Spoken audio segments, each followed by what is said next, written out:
very, very good afternoon and welcome to two of this two-part series of webinars from the Asian Confluence, which are being held as a curtain raiser to the India-Japan Summit, which starts in New Delhi in the coming days.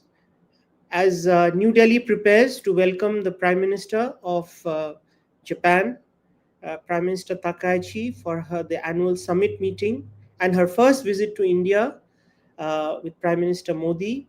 Asian Confluence is putting up this two-part webinars. We had the first part on the connectivity aspect, and in today's webinar, we are going to talk about India-Japan business partnerships, but we are going to also focus a little more on the northeast and eastern quadrant of India. How do we catalyze investment, connectivity, and growth? Today, we are joined by a very, very eminent panel of experts. I would like to welcome Mr. Rajat Nag, the member of the Governing Council of Asian Confluence, and he is the former managing director of the Asian Development Bank, apart from many other portfolios that he's held in his illustrious career. To chair this session, welcome to this webinar, Mr. Nag. I'm also joined by Mr. Satake Shiriguru, who is the head of the Nomura Research Limited, India. It's a leading consultancy firm. We are joined by Mr. Ambarish Dasgupta, who heads Inturi Consulting. He is based in Calcutta and looking at the eastern portfolio of work, and also Mr. Jayanta Das, who is the head of IHCL operations in the northeast quadrant of India. So on that very short introduction, I would just also like to welcome our viewers who join us online and those who will be also joining us in due course. You are welcome to put in your questions on the chat, and I think the chair would like to address them as many as we can in the constraints of time. And in case we cannot, please do reach out and be in touch with the Asian Confluence, and we really look forward to working on with you. So thank you all for joining us on this webinar.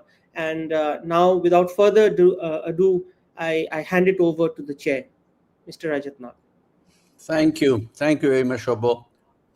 As you said, this is part of a two-webinar series, Curtain Raiser for the Japanese Prime Minister's visit and the India-Japan Summit.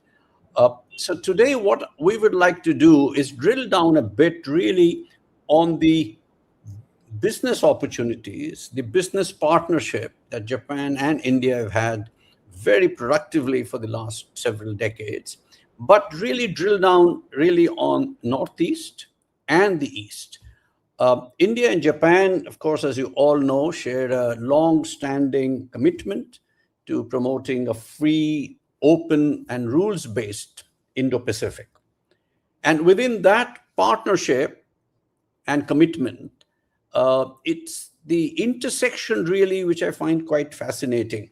On the one hand, you have India's Act East policy. On Japan's side, you have the free and open Indo-Pacific vision. And the intersection of those two really has resulted in ASCON, as Shobo was referring to, as the interest to see how India and Japan could create more synergies in the Northeast. But also we recognize that Northeast of India is a gateway to not only the other parts of the country, particularly the eastern part, but also to the neighboring countries, to the ASEAN countries. So our interest, India's interest, Japan's interest in the Northeast stems not only for its importance by itself, which is significant, but also for the connectivity and the expanse it has in coverage spreading into the BBIN countries. Now, on Friday, Shobo was mentioning we had another webinar in which the discussion really was on connectivity. Today, we want to expand the horizon. And to do that, I'm delighted to have a very eminent panel. Satake-san, who, as we just heard, heads the Nomura Research Institute in Delhi. And we've got two very eminent speakers from the region. Jayanta Das, who sort of, is actually he speaks to us, if I understand correctly, from Agartala. And of course, Ambrish Dasgupta from Calcutta. So what I would like to do, I'd like to keep our discussion sort of as much as a conversation rather than a lecture. I would request my co-panelists each to speak for about 4 or 5 minutes each. I'll start with Satake-san. And Satake-san, my interest in your presentation, if I may, would be on how does Japan sees the Indian Northeast, and what are the opportunities which have fructified, but also the many opportunities which remain still, I have to be very frank, as a potential, rich potential. But I think we still have quite some distance to go. I would then like to bring in Joyantho to speak from the other side, from the northeast side. And Joyantho, your very rich experience in the region, I'd like to hear, I'm sure the audience would like to hear your perspective as you see it, looking out from the northeast, not only to rest of India, not only to eastern part of India, but also in a rather wider expanse of the region, extending to IN countries. And then, Ambrish, if I may bring you in, to give us the eastern perspective, the eastern corridor, which will enhance and create the synergies of the Northeast. And that is exactly what our seminar today is. As the heading says, it's in the eastern and Northeast India, and what are the business partnership. So with that overall view, Satake-san, if I may ask you to take over for the next about 4 or 5 minutes. Satake-san, over to you. Sure, Nagi-san. Thank you very much for introduction and asking for the presentation for this. So again, good afternoon, everyone. My name is Shigeharu Satake from Nomura Research Institute Consulting and Solution India, NRI India in short. Ahead of this webinar, I present on catalyzing investment connectivity and growth in Northeast India from a point of view from a Japan origin consulting firm in charge of business mainly, who support Japanese companies' activity as well as Japanese even government organizations we are supporting. So, by the way, my company, NRI India, is Indian branch of biggest and oldest consulting firm from Japan, with $5 billion revenue and 12,000 colleagues worldwide. More than 50 overseas offices we have, including 2 offices in India. Please remember us. So now, we recognize that Northeast India is where India's Act East policy meets Japan's FOIP vision. Our goal is to translate strategic convergence into concrete commercial outcomes. So here, I'll cover connectivity, key industries and market, and human capital opportunities. And I hope it will fulfill with the chairman's expectation. Could you go to the next page, please? So let's start with the connectivity. This is actually well known already, but let us review from the consulting point of view. Currently, Northeast India relies on the Silk Corridor. To build resilient supply chains, we must look beyond this bottleneck. India-Bangladesh connectivity improvement is critical, we feel. So World Bank estimates show full India-Bangladesh transport integration will improve income levels by 7.6% in India. So this kind of potential is there. So for Japanese companies, this means firstly, the reduced logistics costs through alternative routes. Secondly, direct access to Southeast Asia from India, aligning with the Act East policy. as well as the thirdly, supply chain resilience through route diversification. So Northeast India should be positioned as a gateway to Southeast Asia from India, not a remote endpoint. So this connectivity is the foundation for all economic activity around here.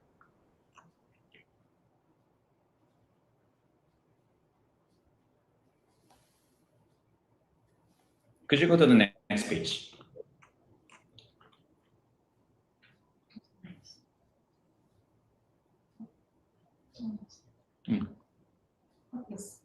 I hope still I'm there. Yes, Okay, we can hear thank you. you very much. Thank you. Yes, thank you very much. So with connectivity secured, let's examine industry opportunities. The first, semiconductor. The Tata Electronics is investing 270 billion INR in Assam for an OSAT facility. And together with them, the Fujifilm as well as Tokyo Electron, the good name from Japan, have signed MOUs for materials and equipment. So Japanese expertise across the value chain supports resilient supply chain in emerging technologies. Could you go to the next page? And next is a clean energy and biofuels. The Assam biorefinery is building the world's the first commercial-scale bamboo biorefinery. And JBIC, Japan Bank of International Corporation, financed 60 billion JPY for this project. And this aligns with energy security goals. And Japanese companies can enter as equipment suppliers or R&D partners while supporting local farmers. Could you go to the next page, please? In terms of market, let's say potential market, the Northeast India shares dietary similarities with Japan, such as rice-based diets, fermented foods, and non-vegetarian consumption. This presents opportunities for Japanese FMCG brands in food and cosmetics with a localized approach. Could you go to the next page?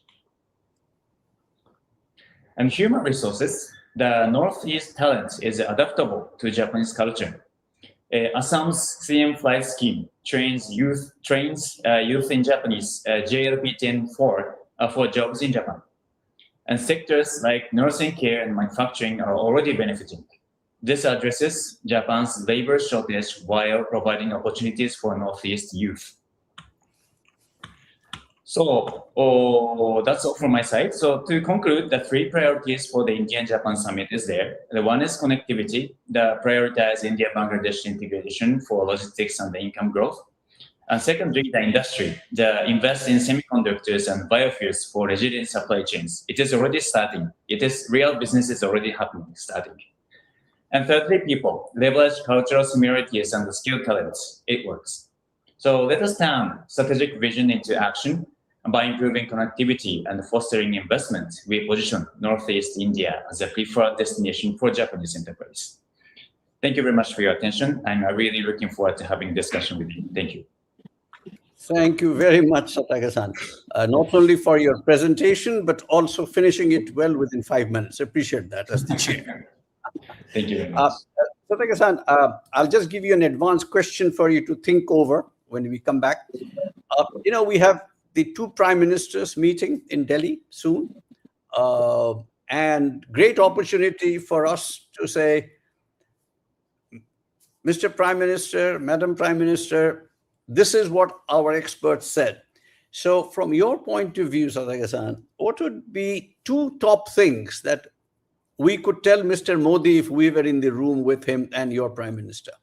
To Mr. Modi, I mean, I'm sure you'll be telling your Prime Minister many things, but something that, so if you just kindly keep that in mind and we'll come back to it, okay? Thank you very much. Thank you. Thank you. I really appreciate that you brought in the entire concept of the resilient supply chains and the industrial value chains. And again, on the semiconductors, I would probe you a bit more about the ecosystem that is being set up in Assam, and if that is meeting your expectations, okay? Thank you. Thank you again. Okay, Joyanto, now over to you, and we switch gears. And as I said, I'd like to hear from you about the many challenges the Northeast has, but how is Japan and the rest of India fitting in to your aspirations and what could be done? Over to you, Jonathan. Thank you, sir. I would take this opportunity to thank Asian Confluence and Shabdarashid for giving me this opportunity to place my perspective about Northeast, the challenges that we have, and the way forward that we see for the region. So I represent Indian Hotels Company Limited, which is the hospitality arm of the Tatas. And I'm very fortunate that I actually belong to the region. While right now, as my professional commitments, I'm based out of Northeast, out of Guwahati, and I look after Northeast, Nepal, and Bhutan. But I'm actually a son of the soil and I belong to the region. And I feel I'm extremely blessed that I belong to this place. Now, talking about Northeast, during my days when I was a student and in my formative years, previous couple of decades back, when I used to travel to other part of India, and I used to say that I am from Agartala, we had a crisis of identity. So most of the time we were asked, are you from Bangladesh? Are you from Assam? So unfortunately, we saw even a couple of decades back that in our own country, um, people were not too familiar with the geography of the Northeast. I think over the last 12, 14 years, without being political, we see there's a huge focus on development that's coming across Northeast. I mean, to share the vision and the thought that our Honorable Prime Minister has, he has laid down very categorically that the prosperity of the country will only happen if the 8 states, which he fondly calls as the Ashtalakshmi, if they develop, these 8 states of Northeast develop, only then the country can prosper, which is the 7 sisters and one brother that we have in Sikkim. The biggest challenge that we have across Northeast, even a couple of decades back, was about peace and then connectivity, lack of infrastructure, etc. Today, over the last few years, we've seen that probably Northeast is the most peaceful part of our country today. We've seen there's a huge focus in terms of developing infrastructures, connectivity, whether it is amazing airport. Today, when I landed at Agartala airport, it's such an amazing, beautiful airport that we have in Agartala. So most of the states' capitals are well connected now through advanced and modern airports. There's a huge focus in terms of connectivity through railways, highways, and even water inlets. So there's a lot of focus on connectivity.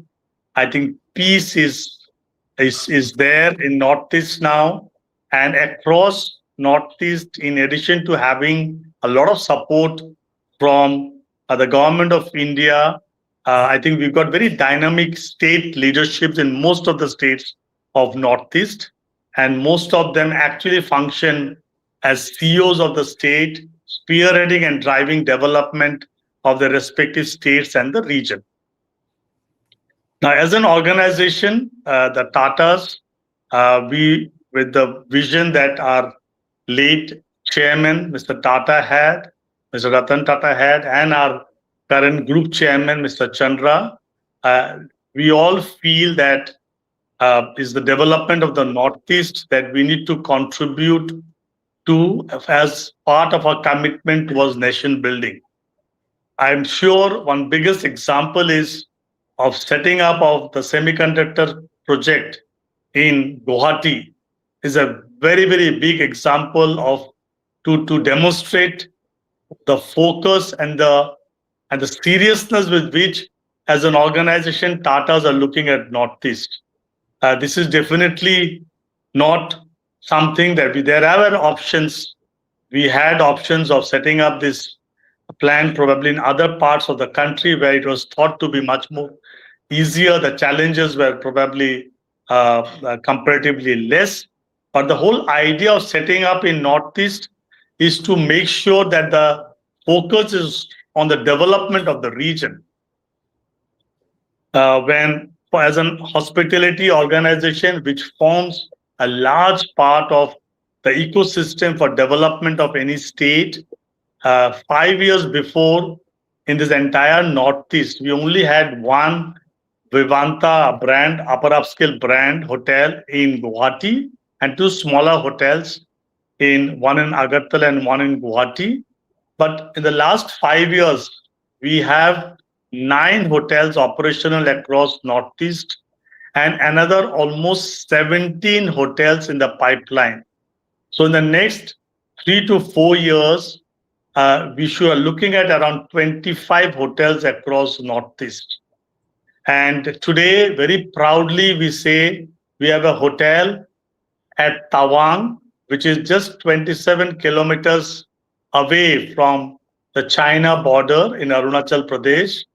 And this shows up the commitment that as an organization we have towards the region as a Tata organization. And I think today we are looking at Northeast as the most high potential region that we can focus in terms of growth and development. So we always felt that as an organization, ISCL has always initiated and has been the pioneer in developing Kerala as a tourism destination, Goa as tourism destination, Rajasthan as tourism destination. And today, I think it is Northeast, the most beautiful part of our country, which has the potential to become the most prominent tourism circuits in the country. And so there is a whole lot of focus that we have from the government at the center, from most of the state governments, and as an organization to make sure that Northeast develops. And I'm sure there's a huge potential, and this is the commitment that we have towards our nation building. Thank you. Thank you. Thank you very much, Janta. That was really encouraging, particularly the fact that Taj has, the plans for the next 5 years, which includes expanding your footprint significantly. I'll come back to you, if I may, what I also asked Satake-san, which is what would be that one question or one issue that you would want to raise with the Japanese Prime Minister, which you think would make a difference to the Northeastern region and this partnership? Okay, so just gives you a bit of a heads up. Sir, I just take 1 second because I think it would be, I am in Agartala, as I said, because we have just laid the foundation stone ceremony for a palace hotel in Agartala, which would be on the lines of the iconic palace collection that we have, like the Rambagh Palace in Jaipur, the Lake Palace in Udaipur, the Falaknum in Hyderabad. So 2 years back, nobody probably thought of having a palace hotel, which is part of the leading hotels of the world, in a location like Agartala. But this is going to be a reality. I appreciate very much, what you're doing there. And I look forward to visiting actually your property, the palace property. But I think my question is, good, what's happening, but what are the challenges you face, and what are the challenges you would want to raise with the Japanese Prime Minister? Okay, just so that understood. Just understood. Okay, Ambrish, if I may bring you now into this conversation and expand our discussion beyond the Northeast into the East as a whole. And later on, we will talk about a very exciting piece of work, which actually Ambrish and his organization Intuity and ASCON have done. And that is to see how the corridor, Eastern Gateway into the Northeast, and it is not just coming in, but also coming out, reaching the market for the rest of India through the eastern part of India, reaching the markets in other parts of the region through Eastern India. So, how do you see the supply chain that Satake-san had talked about becoming more resilient, more robust with the Eastern connectivity and Eastern market as a whole coming into the picture? Amrish, over to you. Thank you, Mr. Nath. It's really a privilege to be a part of this conversation, which I find a conversation which does carry a particular weight, coming just days before the two prime ministers meet. And all that this webinar I'm not considering just as a preamble to that meeting. It's in a real sense we are attempting with ASEAN confluence and attempt to place a proposition on the table for the two leaders to sit down on July 1st. And of course, as a Bengali, I must say that our understanding of the Japan went through the lenses of our Nobel laureate poet Rabindranath Tagore. We first started learning and knowing Japan because he is the gentleman who appreciated Japan's internal and external beauty and their finesse and their perfectionism. And we started, and therefore, of course, he went to create his Vishwabharati, where he had the Japanese students also coming in. And we started learning more about Japan there. I want to acknowledge ASEAN Confluence also, Sabya's initiative for the quality and the consistency of their engagement in advancing Northeast. And they have really done genuine work in making the bilateral commercial relationships between Northeast and the Japan, and across energy security, clean technology, skills, and the architecture of a new age economy. And this is exactly where, when Sabya, Session in Confluence, and Inquiry Consulting and Bengal Chamber of Commerce, when we sat, we felt that this could be expanded to bring in the East as well into it. And therefore, we have seen that in the FOIP, the section or the clause 2.9 that gives a major emphasis to the Northeast.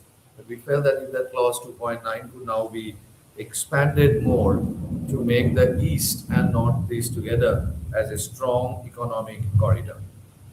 Going back to Mr. Nag, your question, and which you already have touched upon, the Northeast borders definitely five sovereign nations and carries within it the direct overland and riverine access into the ASEAN. But the East India also holds the longest waterways, which also has the ports like Haldia, Paradeep, and also now the new proposed deep sea port at Dadan Patrabar on the Bay of Bengal, because it seems that Tajpur is not working out. We also have the massive manufacturing corridor that runs from Durgapur to Kharagpur and on one of the largest inland waterway systems in the country. So our view was that if there is a landlocked northeast and we have the east facing the sea and such a long waterways, then how really we can create a huge logistical multimodal hub in the east and northeast with the Japanese participation. And this, the multimodal logistical hub, could also be the gateway to the various ASEAN countries. And when we layer onto that corridor the road, rail, and waterway investments being financed by JICA, the multilateral development banks, and the National Highways Authority, we have the foundational architecture of what we can consider as the most consequential logistics and the trade gateway of the country and maybe of the whole ASEAN or Asia.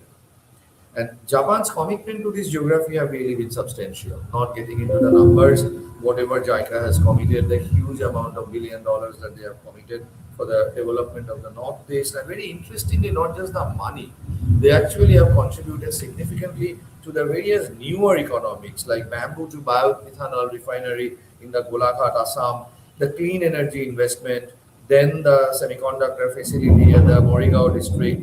And then, of course, as we know, semiconductor requires very advanced logistics. And therefore, they are emphasizing on the logistics also. And therefore, this alternate economy, rather than going into the traditional manufacturing that we are all used to, they are actually putting in huge money. And putting in huge money, which shapes the newer alternate economy, which is the cleaner, green world and various kinds of other things that the world looks for. And this is where I think we definitely can come in very much together. And therefore, the economy that survives on carbon credit and green. In fact, in our recently concluded budget, our new chief minister has also announced, the Bengal's new chief minister has also announced that he will want the carbon credit to be a big contribution to the Eastern GDP. And I was thinking that the amount of carbon removal from the market, that from that air that Northeast does, is huge. I mean, the Nagaland forestation to all the other newer alternative cleaner energies. The two combination can actually make a huge carbon credit contribution to the East and Northeast GDP. The another point which I also wanted to make is that the Japanese FDI, but as a Japanese ODA contribution to the Northeast has been significant. Japanese FDI contribution also in India has been significant, but East and Northeast does share a very low amount of this FDI.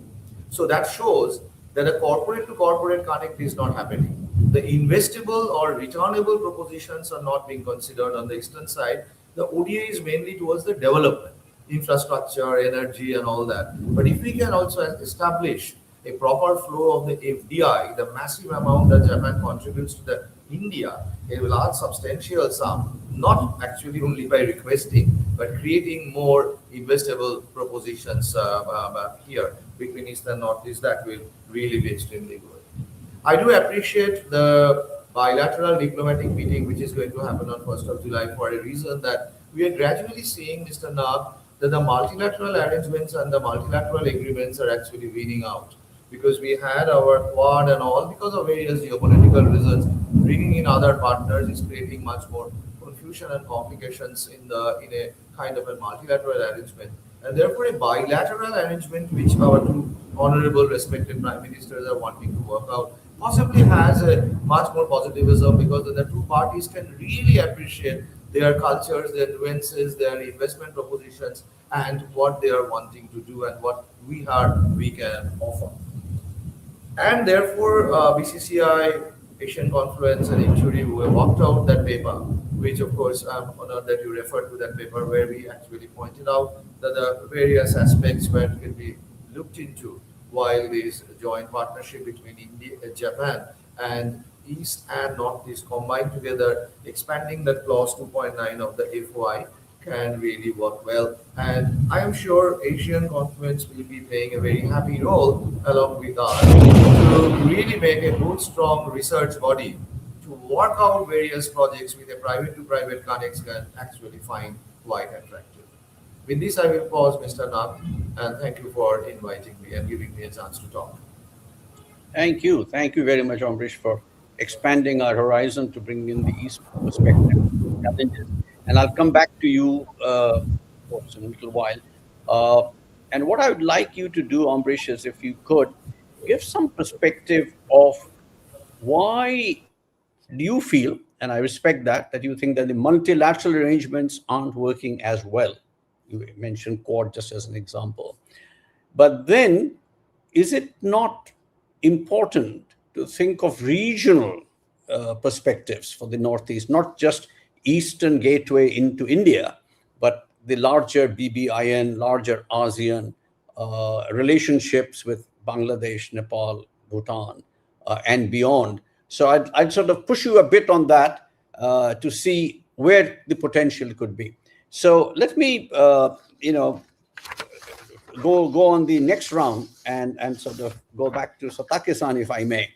And Satake-san, Ambrish made a very important point that the share of FDI, Japan's FDI in the Northeast is diminishing, actually since the year 2000. This is in spite of great interest on Japan's part and India's part to take it forward. So in your view, Satake-san, what are the constraints that you face, not just in the implementation, but also on the policy side? So if some insights would be very helpful. Satake-san, for you. Sure. Thank you very much for asking that question. It is very important, and I can understand that there is an interest. But let's say maybe people may think about, or they may feel that it is a bit curious about why FDA is not there. Even ODA is very active, but the FDA is not there, not so active there. So there is actually two challenges out there. two challenges are there. One is very basic thing, but the infrastructure, or let's say the logistical restriction is there, right? So there is, the less logistics infrastructure is there. That's why once someone would like to, establish for example, factory or company, then definitely the logistics cost will be higher than the rest of the India. This is the fact. This is very basic thing. It will increase the cost. That's why. This is the thing. That's why now ODA is very active to help building the infrastructure, such as bridges, such as roads, such as railway. This is happening now. This is one. Another point is maybe because of that infrastructure, the big player is not there, such as Maruti Suzuki is not there, for example. Toyota is not there, for example. Now the Tata came for the semiconductor, right? That's why the now big opportunity is coming, and also more recognition is there. Previously, even Northeast was not on the list of investments. To be honest, because of the infrastructure matter, right? And as well as the local market, the volume was also limited. This kind of recognition was there, to be honest. But now, because of Tata, this can be a kind of game changer, right? And because of that, the Fujifilm, as I introduced, Fujifilm as well as Tokyo Electron has been already signed MOU. This kind of action has been just started. So I think already, the trigger for the game change is already started. That's why for recognition and the infrastructure, these are 2 points. But recognition side is already, coming. That situation is already changing. This is I believe. So infrastructure side, this is a challenge. But this is again can be solved with the government efforts, including the ODA. As well as I introduced that if the connectivity between multiple countries, such as Bangladesh or Myanmar, if it realized, then again, the big game changer will happen. This is my thoughts. Sorry, Nagi-san, I think your voice is mute. Yeah, please. Can you hear me? Yeah. No, thank you very much. That was, I think, a very honest appraisal of the situation. And infrastructure connectivity obviously is very key, and that, of course, as you know, is a priority of the government of India. I'll come back to you specifically on that ecosystem for semiconductors in Assam, because as you said, that's a game changer with Tata there and of course Japanese, large companies. Sure. But I'll come back to that in a moment. I'd like to now go to Joyinto and ask him to follow up exactly on the point that Satyaga-san mentioned. Joyinto, sitting from where you are, what do you see as the biggest challenge to attracting Japanese investments? We have been talking about why Japan doesn't go there. But Japan doesn't go there because of various constraints, infrastructure being obviously one of them. From your point of view, how do you see the infrastructure situation over the last few years? And that must have been one of the reasons that you were not there yourself for quite a while. As you said, only Vivanta was there in Guwahati and one or two others. So can you give us some perspective from your point of view on this, Joyinto? Yes, sir. Thank you for asking that. So, as I said, over the last a decade, we have seen a lot of infrastructure growth and development of connectivity across Northeast. But I think a lot more needs to be done. And I think a collaboration in terms of capital investments from Japan could be one point that we could always discuss. And I think there's a lot more people-to-people connect which needs to happen between the two nations. And I think the best way that we can have that is through the Buddhist circles that we have in Northeast. Now that we are seeing ecosystem developing, tourism ecosystem particularly improving in Northeast, we are seeing infrastructure and connectivity improving, peace being the most important factor which is there. I think there could be a lot of work that we can do in terms of people to people connect. And I think the best way to promote that could be through promoting the Buddhist circuits that we have across Northeast. And it's not just about growth of tourism, but it's about, I think, how we can strengthen our relationship between the two nations. I think that's something that we can focus, and that's something that I would request both the Prime Minister of India and the Prime Minister of Japan to focus on.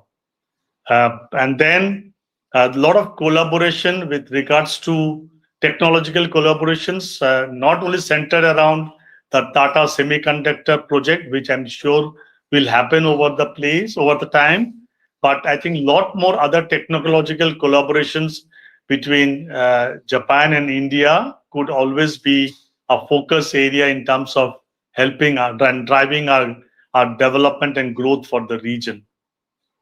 So these are the few points, and of course, like everyone said, I think that FDI.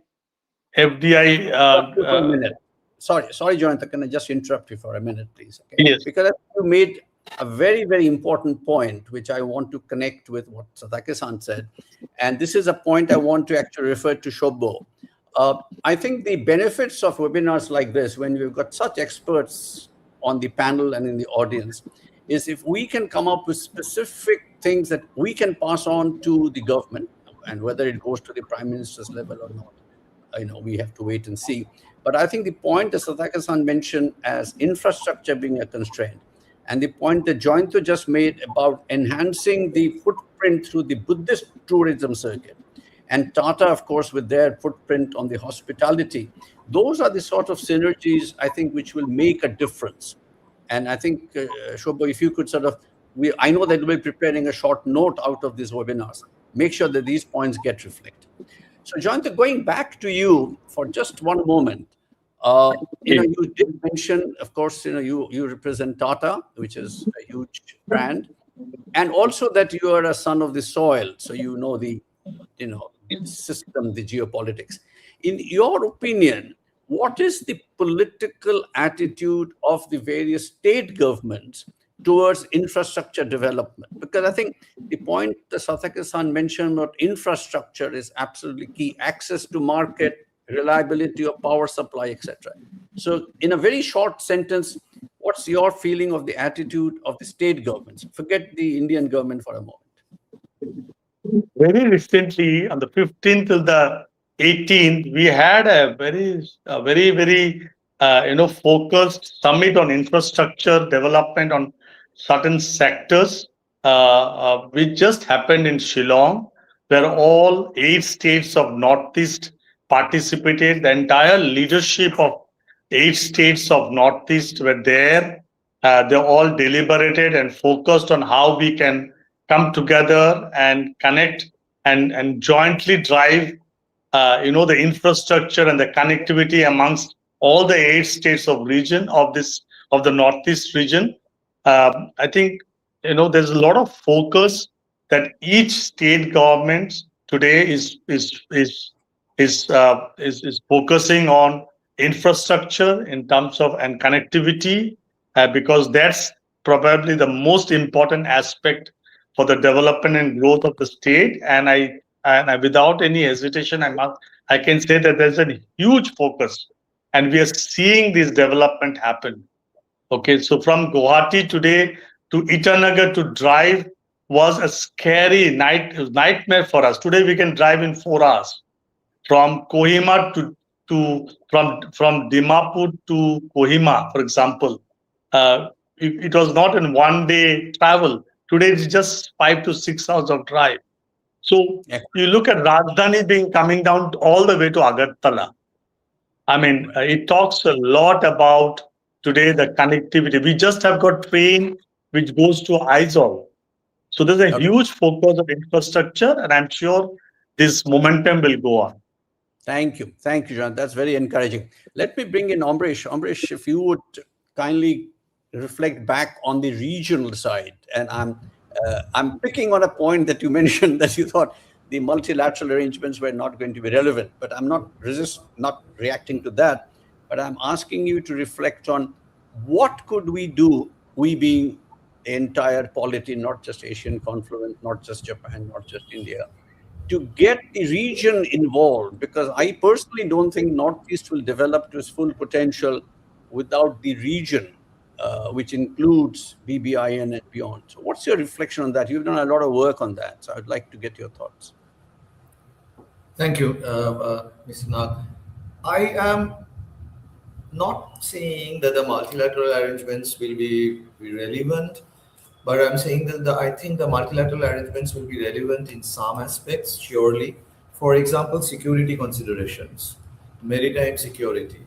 Uh, these are certainly the areas where the multilateral arrangements will hold, or even an infrastructure, a road development across the various countries. These are some places where a multilateral arrangement or development will hold, a BBIN kind of thing which comes in that. But when it comes to business, when it comes to investments, in that case, what we see is that if we are expanding the set of common shared interests, then it complicates matter.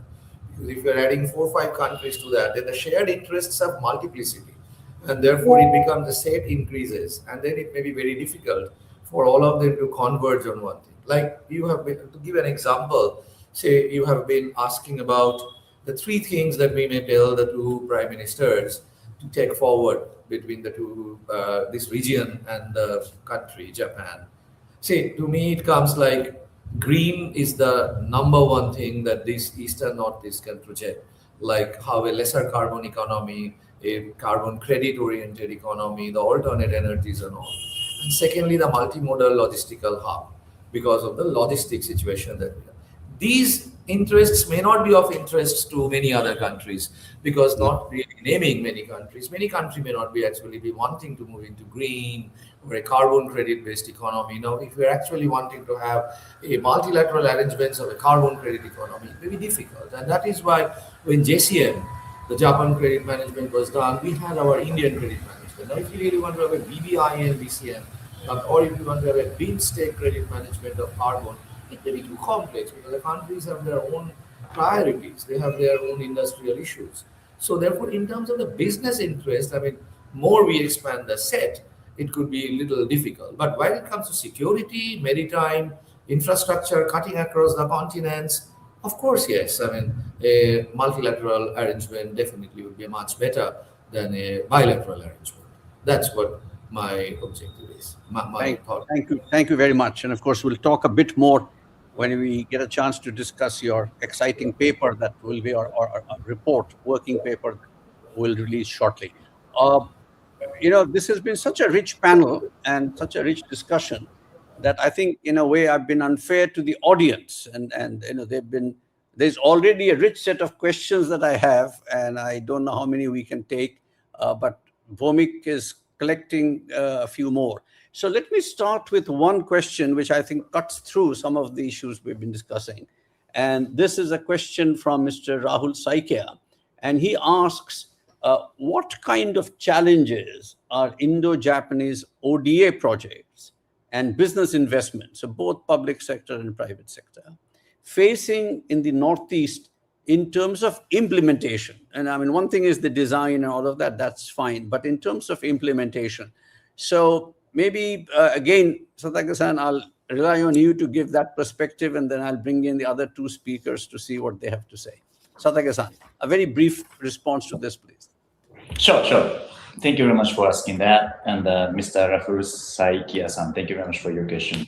But actually, the challenge for FDI as well as ODA is almost similar in terms of the infrastructure. Actually, this is chicken and egg. So in order to build something, again, infrastructure for that is needed. But now ODA is helping to build infrastructure. That's why this is the kind of controversial matter. But anyway, this is one of that I feel. So if there is, for example, the infrastructure, enough infrastructure such as roads, such as railways, such as electricity is there, then even the ODA can go for the next stage, such as investment promotion program. Actually, we are as a consultant of the JICA, we are supporting a part that in rest of the India, in certain states, there is a program which is ODA is funding. It is helping the investment promotion there. This kind of program is there already, where the infrastructure is, let's say, enough built. So this kind of further step is needed. Right. So in order to proceed to the next step, first the basic infrastructure is needed. That's why now the JICA is supporting this stage now. This is my thought. Thank you, Sataka-san. I fully appreciate that, and thanks again for emphasizing it. But let me push you a bit, if I may. What we've been talking about is the physical hardware, roads, railways, bridges, etc. Important, very important. But what are the constraints you face on the software side, on the institutions, on the regulations, on the bureaucracy, on delays in approvals, etc.? Again, I mean, I know it's a very wide spectrum, but can you give some reflections on that? Sure. Thank you very much. Actually, I don't wanna, against the states, governments, the people there who work for the. So, and I'm not sure about how much the operation is different from other states. That's why it's even for the structure can be also different from the rest of the state. But might be a difference between, for example, the speed for the decision making, for example, or structure of decision making in a bureaucratic system in a state government. It can be there. It can be there. But again, because I'm not dealing with this kind of thing directly, that's why I cannot say many things. But maybe it can be there, and that kind of the capacity building can be also needed. This is what I understand. Even for the another states matter. Even we are helping the states government itself to promote them. So maybe there is some space for improvement, I feel. Thank you. No, I realize that's a difficult and a sensitive topic for you to comment on. So maybe I should, because I know the area, and I think I would say the hardware is important, but the software issues really are equally important, if not more. Sure. And we have to work at it. We have to be very frank Thank you very about much for your understanding. Thank you. Thank you. Joyanto, the next question I'll refer to you first, and then obviously bring in the others. There's one question which I think is very interesting, and it basically says that if we want to shift our perspective from individual projects to an integrated innovation to market pipeline with Japan, where do we start? And this is where building Tata's power history with NEDO, JICA, Mitsubishi, what do you think is the one concrete step, John, in your opinion, looking from the inside out, that the Indian government, the central and the states should do to make it more attractive for Japan to be able to take a more holistic approach? At the moment, we're talking project by project. How about if we look at the sector as a whole, hospitality sector, power sector? I think Amrish made a very important point on the green economy. So what are the issues you see, Joyanto? Overall, I feel different states. Now, when we talk of the Northeast region, we've got 8 states, and 8 states have their own plus and the challenges that we have, and the priorities by which we can identify their requirements. So I think infrastructure, of course, is a common thread that there's been a lot of work happening, and a lot more can be done. And Japanese collaboration on that front is definitely something that can boost this whole initiative. Health is one sector that probably could also be relooked at. This is one sector that we have not spoken much, because if you look at some advanced healthcare sectors across in couple of locations of Northeast, is not only that will benefit the Northeastern states, it could also benefit the neighboring countries. That's For right. example, a lot of health tourism happen through Bangladesh. From Bangladesh, they come down to this part of Northeast and travel all the way to South, Chennai and other where the healthcares are much advanced. I think that's one area that we could collaborate and look at how we can have advanced healthcare, because this would have a very large impact over the entire Asian countries, not only the Northeast, the neighboring countries of Burma, Bangladesh, etc. No, that's Secondly, I think tourism is one area where definitely there can be a lot of work done. And I feel a very common thread is the Buddhist circuit, which we have not done enough. And there are so much opportunities to work on that. And this will definitely bring in the people across Japan and the Northeast and India more closer. I think that's important. And then across Northeast, we can't look at heavy engineering as a medium of development. We could look at focus on small scale industries which could have advanced implications, and that would be probably sector wise. We could look at certain states of Northeast where the connectivity is also very strong. right. Thank you, Joyanta. I should have recognized the author of that question that I posed to you. It's Mr. Ranpal Singh. Thank you very much, Mr. Singh, for that question. I think we need to take a programmatic approach in some of this. And Joyanta had mentioned tourism, he's mentioned health. I think that's a very important area. Instead of having people from Bangladesh coming into the Northeast and then traveling all the way to the South or elsewhere, even in Eastern India, why not have health facilities which are much more advanced in Northeast itself, shorter distance, lower price, etc.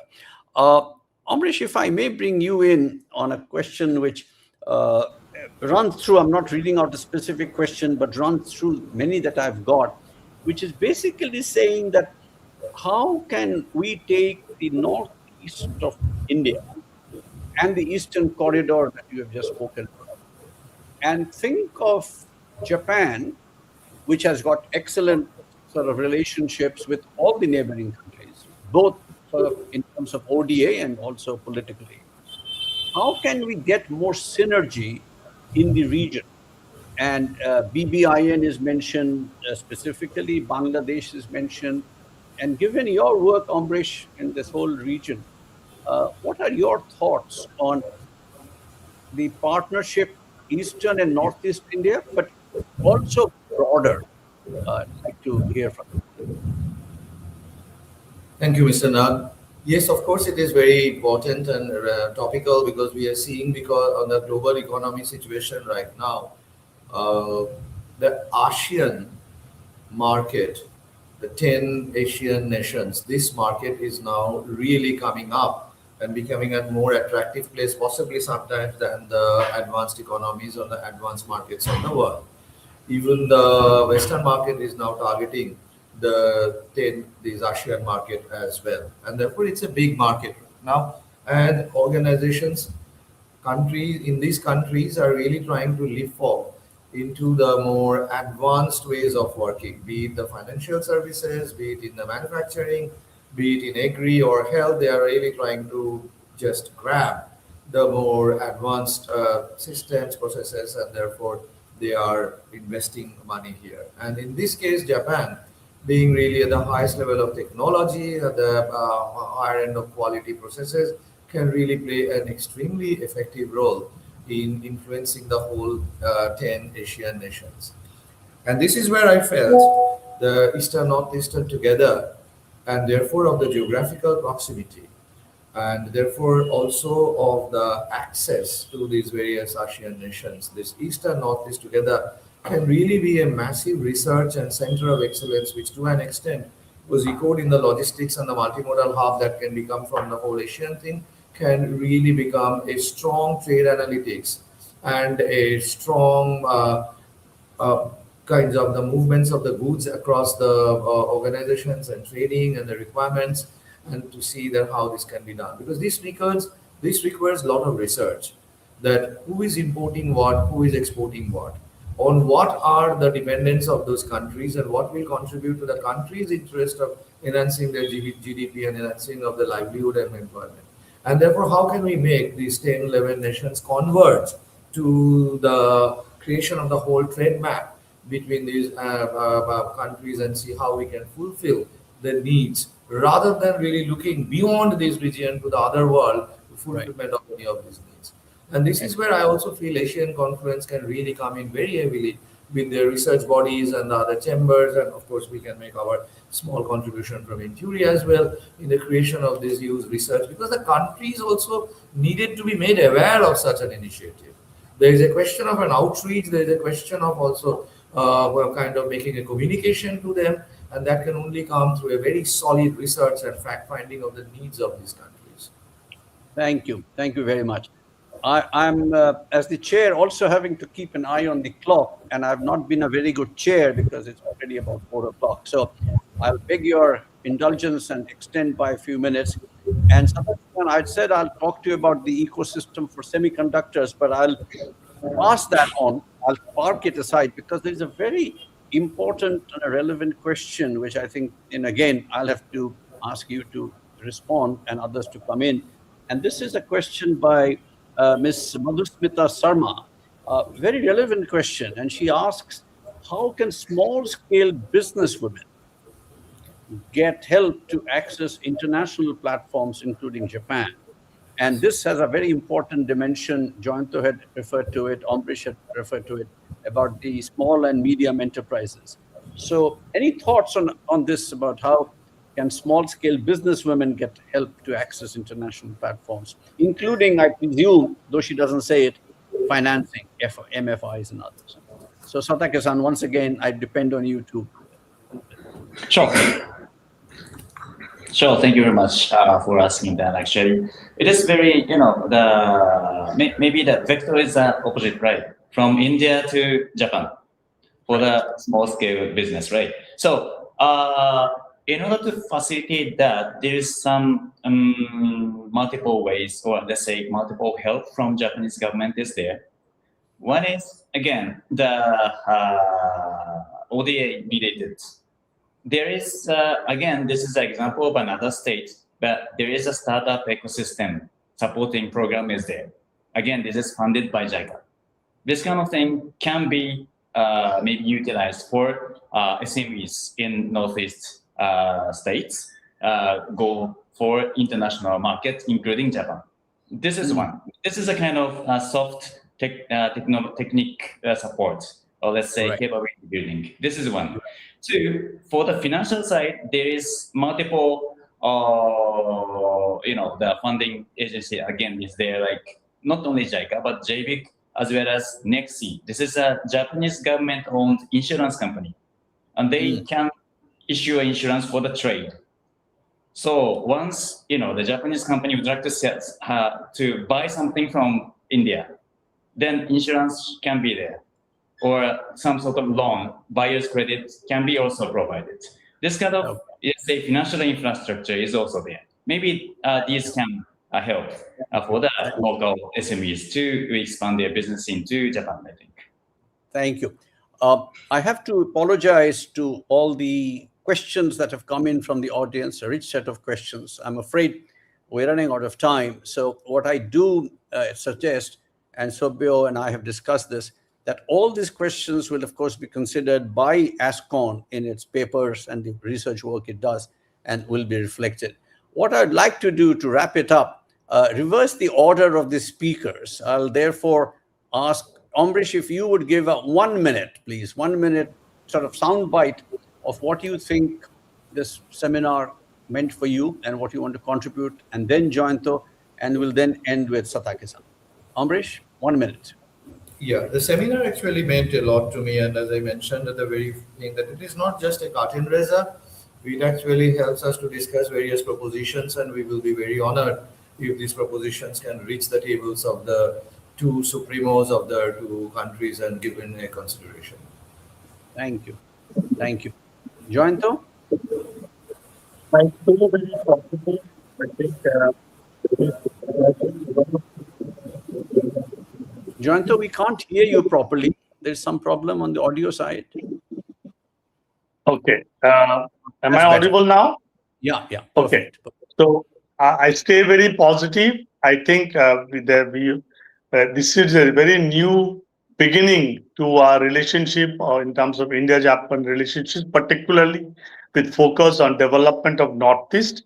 And I think there's a lot that Japan can help and to drive the economic development and growth of this region. And I think there's just a new beginning to it. Thank you. Thank you. Thank you. Satake-san, last word. Sure. Thank you very much for asking that as well. So, well, through this webinar, we have discussed a lot, multiple agendas, including connectivity, infrastructure, enabler, and business opportunity as well. But a more important thing I feel is, again, as I said, that recognition of Northeast states are still not enough, I feel. So through this kind of webinar, the branding of these states is very important, I feel. So it was a very good opportunity for that as well, I feel. And again, this kind of thing can be happen. And I hope that many Japanese companies will recognize the opportunity in this region. This is I hope. Thank you very much. Thank you. Thank you very much. I take this opportunity then of thanking the three speakers and, of course, Sobya for organizing it. And from my point of view, I know that sometimes there is a feeling that this is one more seminar, one more webinar, what good does it do? But take it from me, with a lot of experience in webinars and seminars and talking, that these do make a difference. And it does reach the policymakers, not always to the full extent, but it does make a difference. And the progress in the Northeast, I think it's very significant over the last 10 years, 20 years. A lot remains to be done. Obviously, a lot remains to be done. There's a lot of hardware issues. There's a lot of software issues. There's a lot of law and order issues. And I was happy to hear Joanto say things are, in good shape. By and large, yes, but I think we have to admit that there are, issues of law and order in the Northeast, which have to be recognized, have to be addressed. But that's what will bring in investments.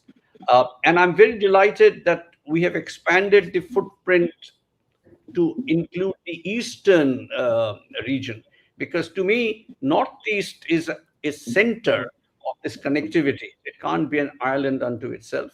I deeply appreciate the very honest words spoken by all the speakers and Sobyo.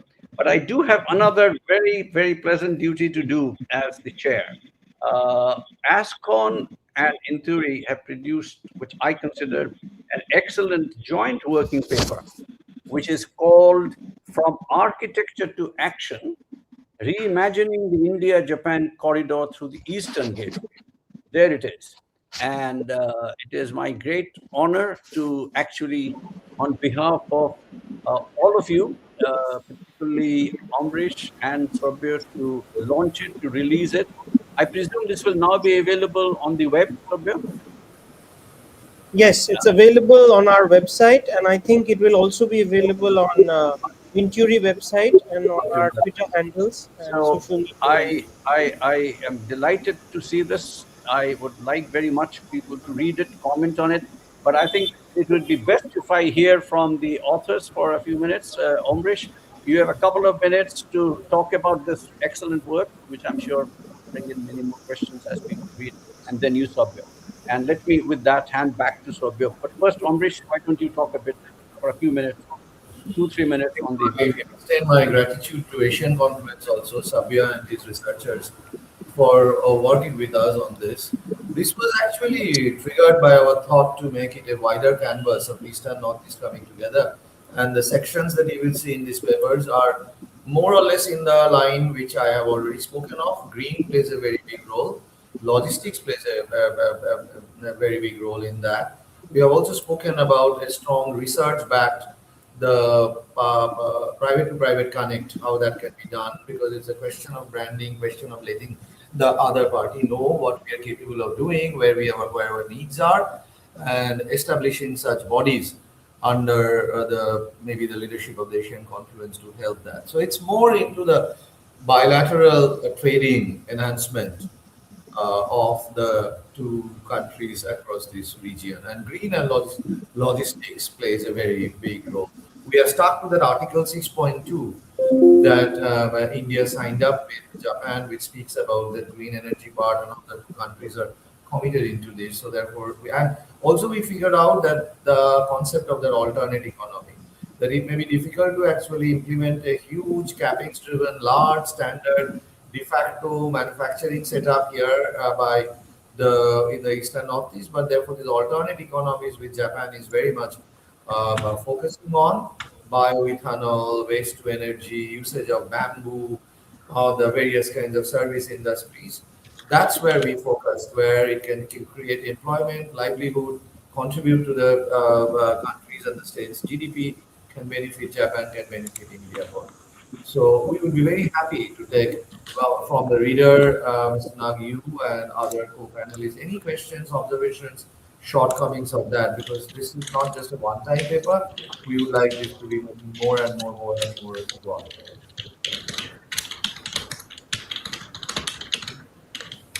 Shobha, Thank you. any words on this No, paper? just to add that I think in addition to what Mr. Dasgupta said, I think this is a working paper, and we really look forward to building more energy around this with more discussions, more roundtables, more seminars, more conversations on what we can do together, and also include our other neighbors in the eastern quadrant.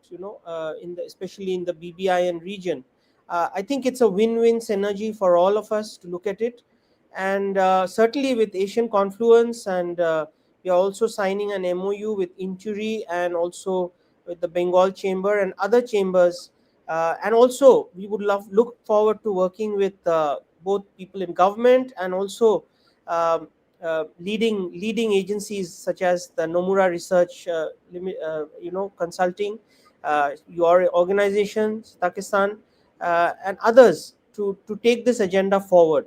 So I would just say that we've just started this process, and look forward to working with all of you together on this. On that note, I'd also like to thank the chair, our esteemed panelists, and all the viewers for joining us on this webinar. Sorry for going over the time, but I think the subject itself is so interesting and so engaging that we sort of, I think, time is sometimes of a little of a premium. So on that note, thank you, greetings, and a big thank you from the Asian Confluence team. Thank you very much. Thank you, everybody.